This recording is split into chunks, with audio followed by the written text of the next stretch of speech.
আসসালামু আলাইকুম, আমি শিমু বলছি গাইবান্ধা থেকে। Welcome back to my channel Shimu official. কাছে দূরে যে যেখান থেকে আমার এই ভিডিওটি দেখতেছেন, আশা করি সবার কাছে ভিডিওটি ভালো লাগবে। কেমন আছেন আপনারা সবাই? আলহামদুলিল্লাহ, আল্লাহ তাআলার অশেষ রহমতে আমরা সবাই ভালো আছি। যাদের কাছে নোটিফিকেশন চলে আসছে আর যারা ভিডিওটিতে ক্লিক করেছেন, আশা করি আমার ভিডিওটি সম্পূর্ণ দেখবেন, না কেটে এবং না টেনে। ভিডিওটি দেখার পর একটি লাইক এবং একটি সুন্দর কমেন্ট করবেন, যাতে আমরা পরবর্তীতে ভিডিও বানাইতে উৎসাহ পাই। তো আজকে আরেকটি নতুন ভিডিওতে সবাইকে ওয়েলকাম। তো দেখতে পাচ্ছেন এখানে আমার দেবরের ছেলে, তার মুখে ভাত দেওয়ার অনুষ্ঠান শুরু হচ্ছে। তো সেখানে এমনিতে আমরা ঘরোয়াভাবে অনুষ্ঠান করে নিচ্ছি। আমি বাজার থেকে মিষ্টি নিয়ে এসেছিলাম আর বাবুর জন্য কিছু কাপড় কিনেছিলাম। তো সেগুলো কাপড় আমি বাবুকে গিফট করব। তো এগুলো কাপড় চোপড় নিয়ে এসেছি, দেখতেই পাচ্ছেন। তো এখন হালকা শীত, এত বেশি শীত না, এই জন্য আমি হালকা শীতের কারণে হালকা কাপড় নিয়ে আসছি। বেশি গরমও না, আবার বেশি শীতও না।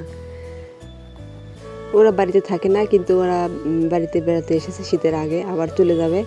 তো ভাবলাম কিছু দেই, তার কারণে কিছু কাপড় চোপড় কেনা। আর এর সাথে ওর 6 মাস পূর্ণ হলো, তো দুটোই একসাথেই হয়ে গেল। তো এদিক দিয়ে আমরা বিকেলবেলা ঘুরতে বের হয়েছি। তো এটা আমাদের গ্রামের পর 2-3টা গ্রাম, তারপর এই জায়গাটা।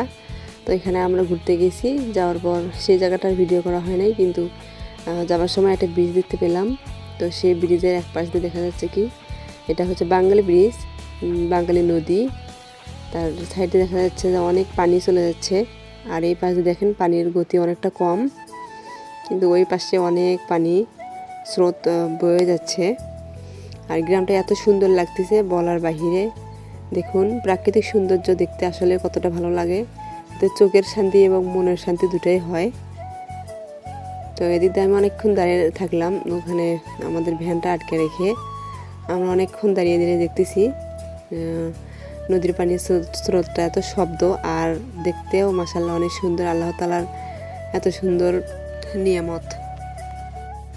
তারপর আমরা বাড়িতে চলে আসলাম। আসার পর বাগানের দিকে গেলাম। তো দেখি বাগানের কি অবস্থা। তো দেখা যাচ্ছে এখানে গাঁদা ফুলের গাছ। তো দেখুন গাঁদা ফুলের গাছে এত পরিমাণ কলি চলে আসছে যে হিসাবের বাহিরে। তো এখন তো শীতকাল, গাঁদা ফুল দেখতে ভালোই লাগবে। আর গাঁদা ফুলের ঘ্রাণটা এত ভালো লাগে আমার কাছে, একদম আমার ছোটোবেলার কথা মনে পড়ে যায় গাঁদা ফুল দেখলে। কারণ আমি দেখতাম আমার বাবা তো সরকারি চাকরি করতো, তো বাসায় আসার আগে সবসময়ের জন্য আমার জন্য ফুল নিয়ে আসতো। আমি বলতাম আর কি, আমার সেটা এখনও মনে হয় একটা স্মৃতি। তো সবসময় ফুল নিয়ে আসার পর আমি সেই ফুলগুলো ছিঁড়তাম। আর এদিক দিয়ে দেখুন, এটা হচ্ছে পেঁপের গাছ দেখা যাচ্ছে। তো ছোট্ট একটা পেঁপের গাছ দেখতে দেখতে অনেকটা বড় হয়ে গেল। আর নিচে একটা পেঁপে পেকে একদম পাখি খেয়ে শেষ করে দিছে। তো আরেকটা আমি দেখলাম যে এটা হলুদ হলুদ হয়ে আসছে। তো ভাবলাম এটা ছিঁড়ে নিয়ে যায়, না হলে আবার এটা পাখি খাবে। তো আমি তার জন্য ছিঁড়লাম, ছিঁড়ে আমরা বাসায় নিয়ে যাব। আর আমাদের বাগানের অবস্থা এরকম। তো ছোট ছোট গাছে পেঁপে ধরে। আমি যেহেতু ভিডিওর পরে ভয়েস ওভার দেই, তো পেঁপেটি আমাদের খাওয়া শেষ, ভিডিও করার কথা মনে ছিল না, তো শেষে মনে হলো একটু ভিডিও দেই, তার কারণে।